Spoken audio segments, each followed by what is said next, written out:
कानी बहू। किशोरी लाल जी के बेटे राघव की शादी की बात जगह जगह चल रही थी, लेकिन किशोरी लाल जी को कोई लड़की पसंद ही नहीं आती थी। और उसकी एक ही वजह थी, किशोरी लाल जी का लालची होना।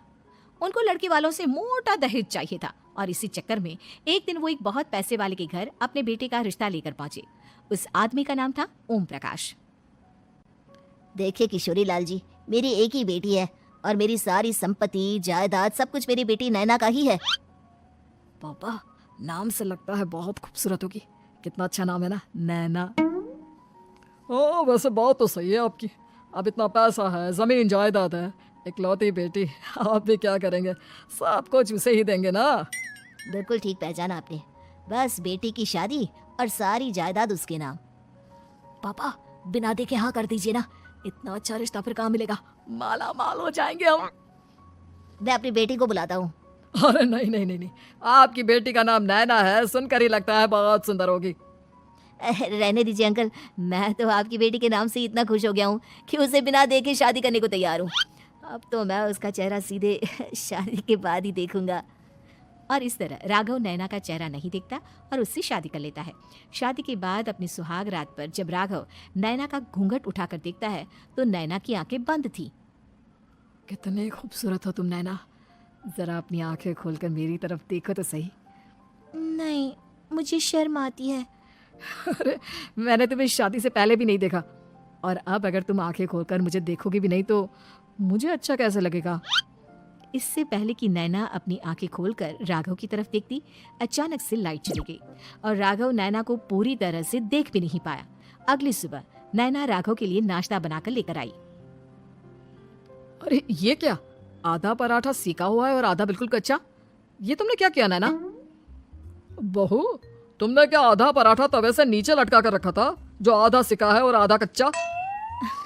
मुझे जितना दिखेगा उतना ही तो सीखूंगी ना पापा जी। जहाँ जहाँ मुझे नजर आ रहा था वहाँ मैंने सीख लिया, जहाँ जहाँ नहीं दिखा वहाँ कच्चा रह गया होगा। इसका क्या मतलब है? ये कैसा मजाक कर रही है तुम? अरे बहू, तुमने इतना लंबा घूंघट क्यों लगाया हुआ है? देखो, हमारे घर में बहुओं को बेटी की तरह रखा जाता है, और फिर तुम तो इतना सारा माल लेकर आई हो। देखो, ये घूंघट डालकर रखने की कोई जरूरत नहीं है। हाँ नैना, पापा जी ठीक कह रहे हैं, तुम तो आराम से रहो, अपना ही घर समझो। नैना अचानक से अपना घूंघट उठा लेती है। अरे ये क्या पापा, नैना की तो एक आंख फूटी हुई है। नाम से नैना, लेकिन ये तो कानी बहू निकली। मेरे साथ धोखा हुआ है, धोखा। बिना दिखाए अपनी कानी लड़की मेरे संग ब्याह दी। मुझे कानी बीवी नहीं चाहिए। मुझे अभी ओम प्रकाश जी से बात करनी पड़ेगी। आखिर उन्होंने मेरे साथ ऐसा किया क्यों? अरे आप लोगों ने ही तो पापा से कहा था कि आप लोग शादी से पहले मुझे देखना नहीं चाहते। अब मेरे पापा पर क्यों इल्जाम लगा रहे हैं? अरे लेकिन उन्हें बताना तो चाहिए था ना कि तुम कानी हो, एक आंख से तुम्हें दिखाई नहीं देता। किशोरी लाल और राघव नाराज होकर ओम प्रकाश को अपने घर बुलाते हैं। पापा जी, ये आपने क्या किया? शादी से पहले बताया क्यों नहीं कि नैना की आंखों में परेशानी है? अरे आप ही ने तो लड़की देखने से मना कर दिया था। अरे लेकिन आप बता तो सकते थे। आपको तो हमारी बेटी की प्रॉपर्टी चाहिए थी, वो भी पूरी की पूरी। अब क्या हुआ अगर उसे आधा दिखाई देता है? प्रॉपर्टी तो आपको पूरी मिल गई ना। अरे ये क्या बात हुई? मेरी शादी प्रॉपर्टी से नहीं, आपकी बेटी से हुई है। अब ये तो पहले सोचना चाहिए था, तब तो मेरी प्रॉपर्टी देखकर तुम्हारी जुबान लप लप आ रही थी। लेकिन मैं कानी लड़की को अपनी बीवी बनाकर नहीं रख सकता। पापा कुछ करिए ना आप। हाँ करता हूँ। देखिए ओम प्रकाश जी, आप हमारे साथ ऐसा नहीं कर सकते। और तुम देखो, अगर तुमने मेरी बेटी से शादी तोड़ी ना, तो जो भी प्रॉपर्टी मैंने तुम्हें दी है वो तो पूरी की पूरी वापस ले लूंगा, और आधी प्रॉपर्टी तुम्हारी भी लूंगा। अरे मेरी आधी प्रॉपर्टी भला क्यों लेंगे आप? इसलिए क्योंकि मेरी बेटी को आधा नजर आता है और उसकी नजर अभी तक तुम्हारी आधी जायदाद पर ही पड़ी है। अब तुम उसे घर से निकालोगे तो कुछ तो लेकर जाएगी ना।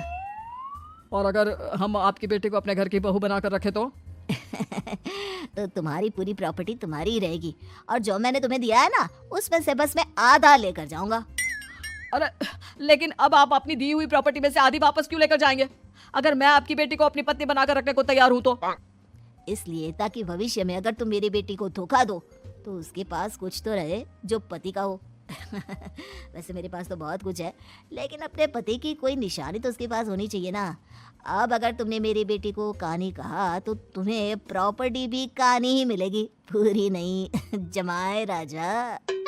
किशोरी लाल और राघव समझ चुके थे कि वो बुरी तरह फंस चुके हैं और अब उनके पास वहां से निकलने का कोई चारा नहीं है। अब समझ में आया ना, लालच बुरी बला होती है। एक तो तुम्हें प्रॉपर्टी मिली, ऊपर से बीवी मिली, उसमें तुम्हें नखरे भी दिखाने हैं। आए बड़ी, चुपचाप बैठो दोनों। कुछ दिनों के बाद नैना राघव की कार लेकर बाजार घूमने निकलती है और जब कार लेकर वापस आती है, अरे, ये क्या, एक तरफ से मेरी गाड़ी पूरी खराब हो चुकी है। लगता है तुमने मेरी गाड़ी को किसी दूसरी गाड़ी के साथ एक्सीडेंट किया है। अरे अरे, कितना बड़ा नुकसान कर दिया तुमने बहू। वो क्या है ना पापा जी, मुझे एक आंख से दिखाई नहीं दे रहा था, सामने से गाड़ी आ रही थी। मुझे तो सिर्फ आधा ही दिखाई दिया और वो गाड़ी मेरी कार से रगड़ती हुई निकल गई। अब मैं क्या करूं बताओ? अब इसे ठीक कराने के पैसे कौन देगा, तुम्हारे पापा? तुमने मुझसे इस तरह से बात की? अभी रुको। नैना राघव की शिकायत ओम प्रकाश को कर देती है। देखो राघव, अब जो मेरी आधी प्रॉपर्टी तुम्हारे पास थी ना, उसमें से आधी और मैं लेकर जाऊंगा, क्योंकि तुमने मेरी बेटी को डांटा। अरे नहीं नहीं पापा जी, गलती हो गई, माफ कर दो। गलती की तो कोई गुंजाइश ही नहीं। अगली बार मेरी बेटी को डांटा तो बची हुई आधी में से आधी और ले जाऊंगा। लालच के चक्कर में हम दोनों ने बहुत बड़ी गलती कर दी बेटा। एक तो तुम्हें कानी बहू मिली और ऊपर से जो माल मिला वो भी काना। इस तरह राघव की हर एक गलती पर ओम प्रकाश उसकी प्रॉपर्टी का आधा आधा हिस्सा लेकर अपना सारा माल वापस ले गया और राघव को कानी बीवी से काम चलाना पड़ा। भाई लालच वाकई में बुरी बला है।